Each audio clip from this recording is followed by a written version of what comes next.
আসসালামু আলাইকুম। আপনারা ইতিমধ্যেই জানেন বাংলাদেশের বিভিন্ন স্থান ইতিমধ্যে বন্যায় আক্রান্ত, বিশেষ করে লক্ষ্মীপুর, চাঁদপুর, নোয়াখালী, ফেনী, চট্টগ্রাম, চট্টগ্রামের আংশিক কিছু স্থান, কুমিল্লা, এ সকল স্থানগুলোতে গত কয়েকদিন যাবৎ ভারী বর্ষণ, পাশাপাশি নদীর পানির একটা প্রভাব, সব মিলিয়ে বন্যা পরিস্থিতির দারুণ অবনতি। আমি যে মুহূর্তে ভিডিওটি করছি নোয়াখালী থেকে, এই মুহূর্তে আজকে সকাল থেকে আমাদের এখানে ভারী বর্ষণ হচ্ছে প্রচুর। আমি যদি আপনাদেরকে ছোট্ট একটি দৃশ্য দেখাই, এই যে দেখছেন সকাল থেকে এইভাবে বৃষ্টি চলমান আছে। আমি অনেক কষ্টে আমার অফিসে এসেছি সকাল সকাল। যাই হোক, আপনারা সবাই সাবধানে থাকবেন। এই বন্যা পরিস্থিতি চলমান অবস্থায় কিন্তু আমাদেরকে অনেকগুলো গুরুত্বপূর্ণ পদক্ষেপ অবশ্যই নিতে হবে, যাতে করে জনজীবনকে মোটামুটি ভাবে সুরক্ষিত রাখা সম্ভব হয় বা সুরক্ষিত রাখা যায়। আমি আশা করব আমাদের দেশের যে সকল বিত্তবান মানুষ আছেন, যে সকল স্বেচ্ছাসেবী সংগঠন আছেন, পাশাপাশি বিভিন্ন রাজনৈতিক দল, আপনারা সবাই নির্বিশেষে এই বন্যা পরিস্থিতি মোকাবেলায় অংশগ্রহণ করুন। বন্যায় আক্রান্ত মানুষদেরকে যতটুকু সম্ভব আপনাদের পক্ষ থেকে সাহায্য সহযোগিতা করুন।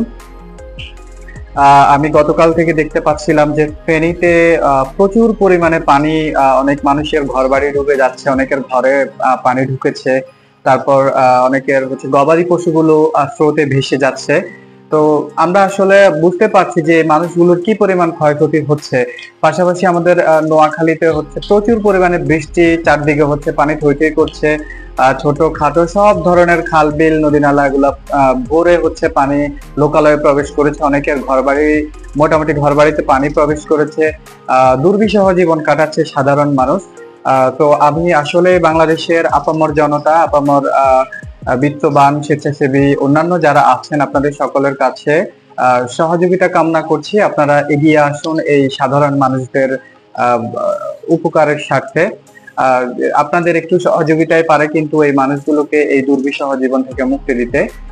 যতটুকু সম্ভব আপনাদের পক্ষে আশা করি আপনারা সহযোগিতা করবেন। পাশাপাশি আমি বন্যাকালীন কয়েকটি স্বাস্থ্য বিষয়ক পরামর্শ অবশ্যই দিতে চাচ্ছি, যে বিষয়গুলো আপনাদেরকে অবশ্যই লক্ষ্য রাখতে হবে।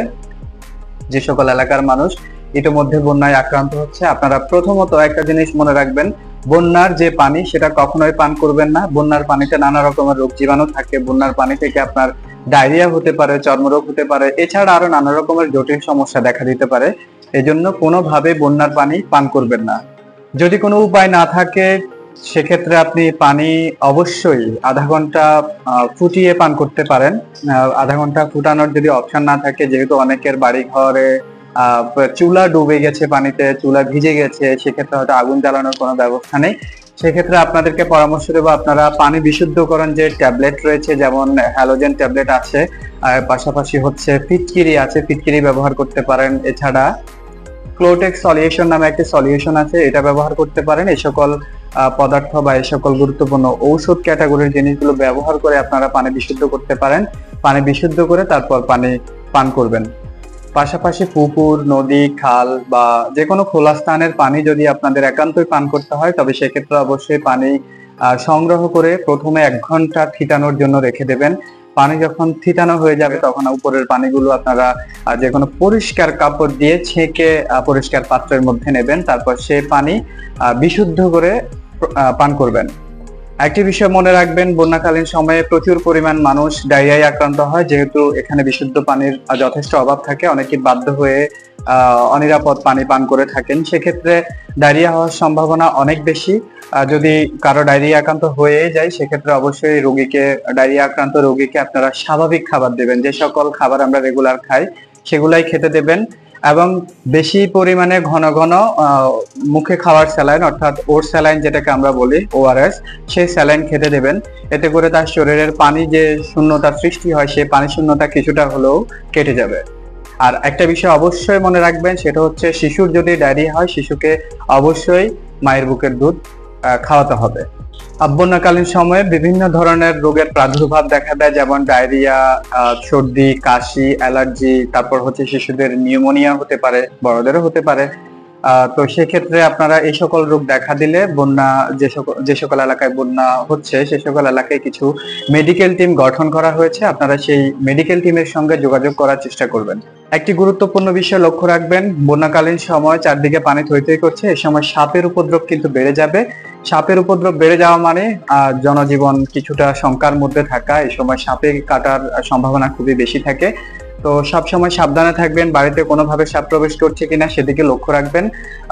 সাপে কাটা রোগীর ক্ষেত্রে অবশ্যই কোনো রকমের লোকাল চিকিৎসা না করে যত দ্রুত সম্ভব হসপিটালে নিয়ে যাবেন, অথবা বন্যা কবলিত এলাকায় যে মেডিকেল টিম গঠন করা হয়েছে তাদের পরামর্শ গ্রহণ করবেন।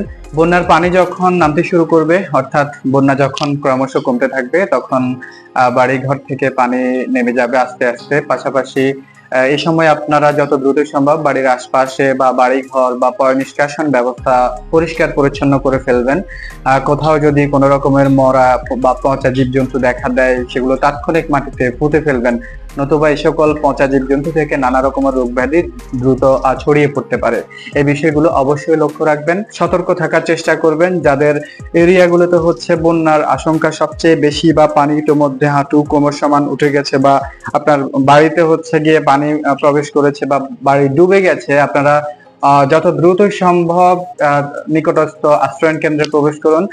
খুব সম্ভবত আমাদের দেশের সকল প্রাথমিক বিদ্যালয় এবং উচ্চ বিদ্যালয় যে ভবনগুলো আছে সেগুলোকে সরকার এই মুহূর্তে আশ্রয়ণ কেন্দ্র হিসেবে ঘোষণা করেছে। আপনারা চাইলে ওই আশ্রয়ণ কেন্দ্রগুলোতে অবস্থান নিতে পারেন। মোট কথা হচ্ছে এ সময় সাবধানে থাকবেন। আর আমি দেশের আপামর জনতার কাছে, আপামর বিত্তশালী স্বেচ্ছাসেবী সংগঠনগুলোর কাছে আরো একবার বিনীত অনুরোধ করছি, আপনারা যত দ্রুত সম্ভব এগিয়ে আসুন এই মানুষগুলোর পাশে। কারণ এখানে বিশেষ করে ফেনী, নোয়াখালী, কুমিল্লা, তারপর লক্ষ্মীপুর, চাঁদপুর এবং চট্টগ্রামের আংশিক কিছু অংশে ইতিমধ্যে প্রচুর পরিমাণে বন্যা দেখা দিয়েছে। এই সময়গুলোতে দেশের অন্যান্য অংশের যে মানুষগুলো আছেন, আপনাদের সহযোগিতা একান্তই কাম্য। আপনারা এগিয়ে আসুন, যেভাবে সম্ভব, যে উপায়ে সম্ভব বন্যা কবলিত মানুষদের পাশে দাঁড়ান। আপনাদের এই সহযোগিতার কথা এই মানুষগুলো কখনোই ভুলবে না। আশা করছি সবাই এই বিষয়গুলো লক্ষ্য রাখবেন এবং মেনে চলবেন। সবাই অনেক ভালো থাকেন, যত দ্রুত সম্ভব এই বন্যা থেকে সবাই মুক্ত হন সেই প্রত্যাশা করছি। আল্লাহ হাফেজ।